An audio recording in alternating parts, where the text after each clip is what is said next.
So you got to believe you're playing Cliff Young. Tell our audience a bit about this role. You're kind of a part of like the Little League, I don't know, committee. You're getting things set in motion here.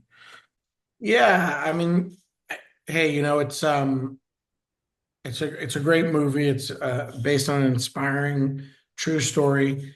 It's kind of about a group of underdogs that definitely exceed expectations. And yeah, my role is I'm kind of right there at that pivotal moment where I have to convince the coach to, take on these guys and, you know, ask him to do something that he probably shouldn't do, just because of where they stand in the hierarchy of talent. But it turns out to be a great move, and as you'll see, it's again it's inspirational, and they have some motivating power, and it's a really cool story. Yeah, it's a lovely story, and the coach that you're referring to in the movie is Greg Kinnear, and you two have some really strong scenes together. How was it working with him as a scene partner? It was great. It was one of the reasons I wanted to do the movie, to be honest. I sort of I loved what the role meant to the whole picture, and the selling point I think was him because I've been a huge fan of his for years. So to be able to work opposite him was kind of special. Yeah, and the director Ty Roberts, he's done some really great sports movies in the past too. What Yep. really how is it working with him and his vision? It's really nice to see somebody focusing on these really inspirational sports stories. I feel like we don't get as many as we used to. No, no, we get Marvel or bust. That's it. Yeah, it was great. He worked with Luke Wilson on 12 Mighty Orphans. I think that was the one, and I'd seen that, and it was great.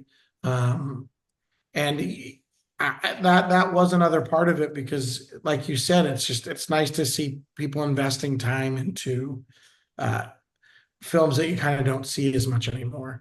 And um, that was definitely my generation. The 90s, the early 2000s. There were a lot more stories like that, and especially now with where we're at in the world, I think it's important to have movies like this again. We do need to make more of them. So that was a cool part of this too. Yeah, for sure. And a neat connection here is you mentioned Luke Wilson. He's your co-star in this film, and you were both guest stars in the same X-Files episode. And Yeah. that's really cool that you both popped up in extremely different projects 25 years apart. I Yeah. know you don't share a ton of scenes with Luke, but that's pretty cool that you guys both popped back up for this project. Yeah, that was a fun X-Files episode. I think both of us were there about a month just to film one episode. And it was kind of one of their humorous ones, which there's not many.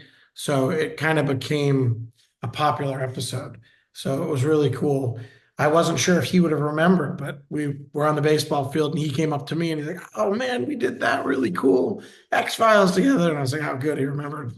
So it was Uh, kind of, yeah, a cool reunion. Yeah, that's wonderful, and that like you mentioned, that X-Files episode is so beloved. I think because, like you mentioned, it is different, and you play a vampire in that episode. There's a really iconic shot of the teeth with you. What's that about filming that? Because it's just a classic episode. Well, and Luke Wilson's role in that is so great too, because it's from the perspective and mine. It's from the perspective of Mulder and God, what's the other one? Mulder and Scully. thank you. Yeah. So Mulder sees it one way, Scully sees it another way. So in half of it, Luke Wilson's this really handsome deputy, and then the other half, he's got buck teeth and he's ugly and ridiculous. So it's just they have that sort of juxtaposition throughout the whole film, and it's kind of fun. But yeah, that was great. I mean, I went out there again, Vancouver, a month, film one episode. They had sort of they filmed episodes kind of sporadically. So I had to come out for the beginning. There was that scene where I get stabbed by Mulder in the beginning. And so I had to get stabbed.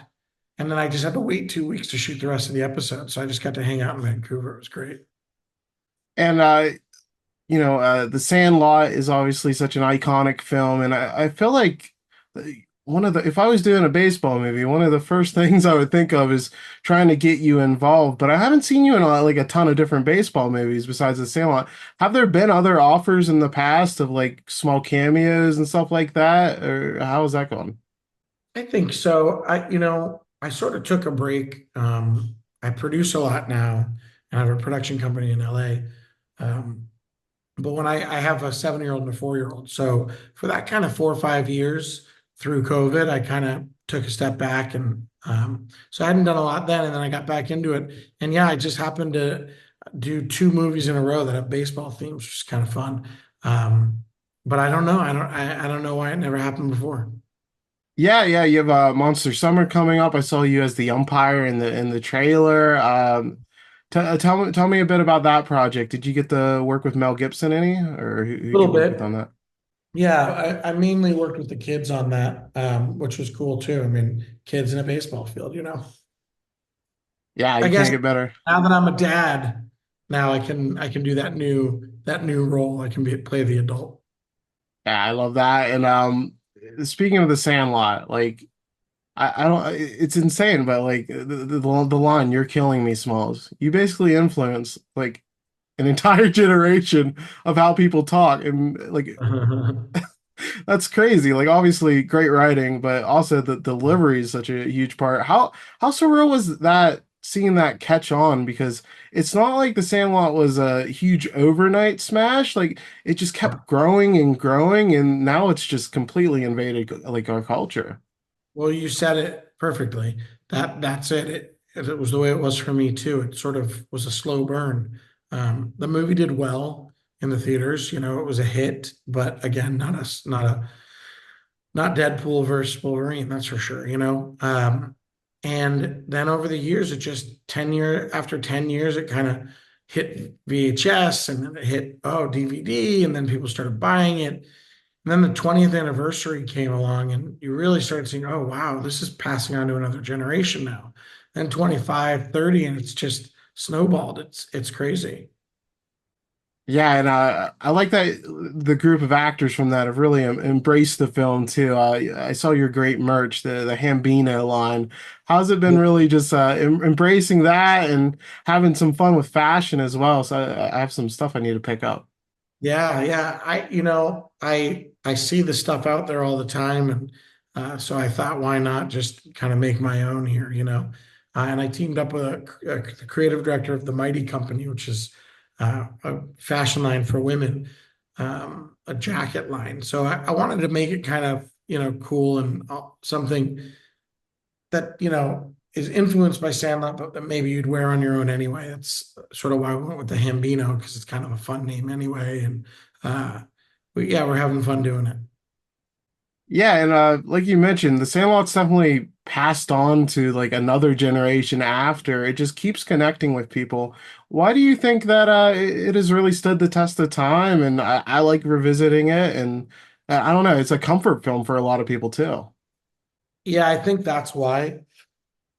I think You Gotta Believe has a lot of what Sandlot has in it too. I think it's well, Sandlot. I mean, Sandlot actually is kind of a true story, by the way. It's loosely based around the director's childhood, but you have this true story element, but you also have this camaraderie, inclusion. Uh, Baseball, which is in itself just nostalgic sport for some reason. It's America's pastime. It's just that alone, and then you add to that kids, and I think childhood is when everyone kind of searches to feel again, to be part of again. That's when we're all our happiest. We don't have the worries, and the more we can get back to that as adults, the happier we are.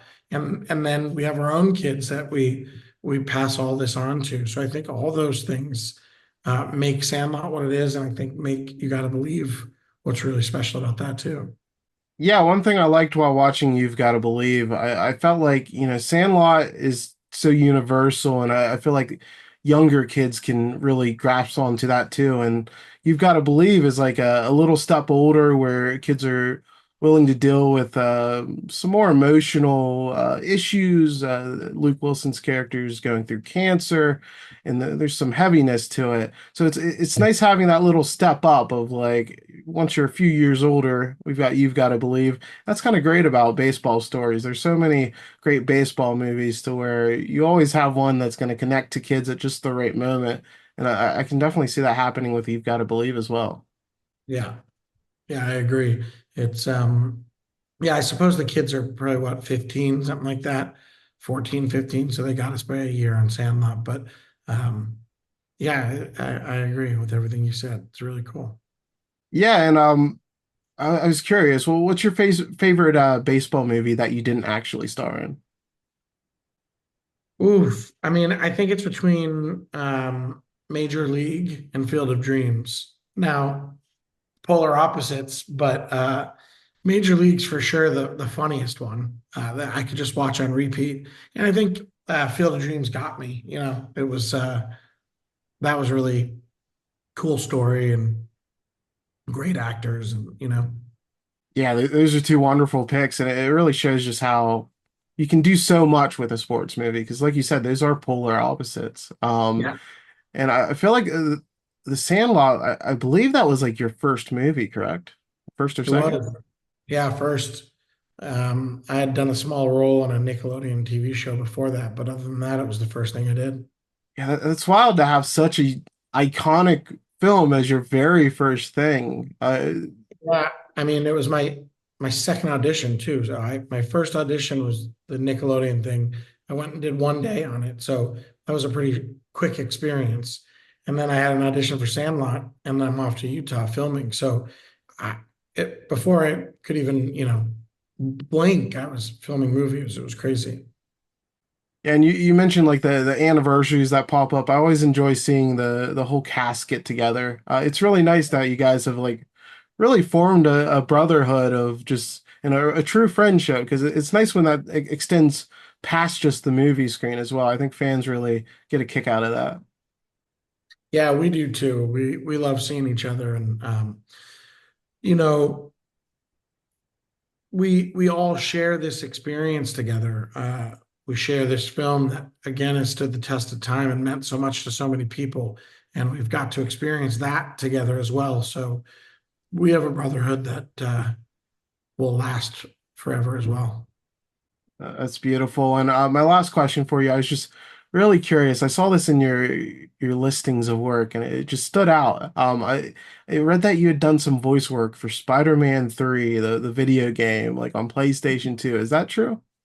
Yeah, in the early 2000s, I kind of did a lot of voiceovers.